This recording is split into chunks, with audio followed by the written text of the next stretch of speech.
765 రూపాయలతో జగన్మోహన్ రెడ్డి గారి ప్రభుత్వ హయాంలో స్టార్ట్ చేసినటువంటి పోలవరం ఎత్తిపోతల ప్రాజెక్ట్ ఏదైతే ఉందో దాన్ని అప్పుడు చంద్రబాబు నాయుడు గారు తీవ్రంగా విమర్శించారు. ఇది కమిషన్ల కకృతి కోసమే దీన్ని స్టార్ట్ చేస్తున్నారు, దీనివల్ల ప్రయోజనం లేదు అని చెప్పారు. సో తాను చెప్పినట్టే 2024లో అధికారంలోకి వచ్చిన తర్వాత ఆ ప్రాజెక్టును రద్దు చేస్తూ, అయితే ఇక్కడ ఆ ప్రాజెక్టు మెగా ఇంజనీరింగ్ సంస్థకు వెళ్ళింది. వాళ్ళు దాదాపు ఒక 15-20% వరకు పనులు కూడా పూర్తి చేసి ఉంది. అయితే దాన్ని రద్దు చేసుకుంటూ చంద్రబాబు నాయుడు గారి సర్కార్ నిర్ణయం జీవో ఇచ్చింది. అయితే ఏమైందో ఇప్పుడు మళ్ళీ రద్దు చేసుకుంటూ ఇచ్చిన జీవోని పక్కన పెట్టేసి మళ్ళీ ఆ పనులు కంటిన్యూ చేసే విధంగా గ్రీన్ సిగ్నల్ ఇచ్చింది చంద్రబాబు నాయుడు గారి సర్కార్. జగన్ గారు చేపట్టినప్పుడు తీవ్ర విమర్శలు చేశారు, అవసరం లేదన్నారు, కమిషన్ల కోసం అన్నారు, అధికారంలోకి రాగానే రద్దు చేశారు. మళ్ళీ ఇప్పుడు రద్దు చేసిన దాన్ని పక్కన పెట్టి కొనసాగించాలి అని చెప్పి నిర్ణయం తీసుకొని గ్రీన్ సిగ్నల్ ఇచ్చారు.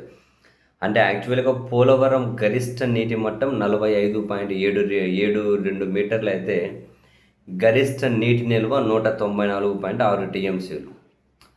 ప్రాజెక్టు కనీస నీటి మట్టం వచ్చి 41.15 మీటర్లు, కనిష్ట నీటి నిల్వ 119.4 టీఎంసీలు. అయితే పోలవరంలో 35.5 మీటర్ల మేర నీరు నిల్వ ఉంటేనే, కనీసం 35.5 మీటర్ల మేర నీరు నిల్వ ఉంటేనే పోలవరం కుడి ఎడమ కాలువలకు నీళ్ళు అందుతాయి. అంతకంటే తక్కువ స్థాయిలో ఉంటే నీళ్ళు అవి అందవంటే డెడ్ స్టోరేజ్ కిందకి వెళ్ళిపోతాయి. 35.5 మీటర్ల దిగువన ఉంటే నీళ్ళు కుడి ఎడమ కాలువకు అందు డెడ్ స్టోరేజ్ కింద పోతాయట. అందుకని జగన్ గారు అప్పుడు ఏం చేశారు, 35.5 నుంచి 32 మీటర్ల మధ్య 30 టీఎంసీలు నీళ్లు ఉంటాయి. సో ఆ నీళ్లను కృష్ణా డెల్టాలో ఖరీఫ్కు ముందస్తుగా సాగునీరు అందించి ఉమ్మడి కృష్ణా పశ్చిమ గోదావరి జిల్లాల ప్రజల దాహార్తి తీర్చొచ్చు అని ఆ ప్రాజెక్టును ప్రారంభించారు, పోలవరం ఎత్తిపోతల పేరుతో. సో దాన్ని అప్పుడు చంద్రబాబు నాయుడు గారు తీవ్రంగా వ్యతిరేకించారు, అపోజ్ చేశారు.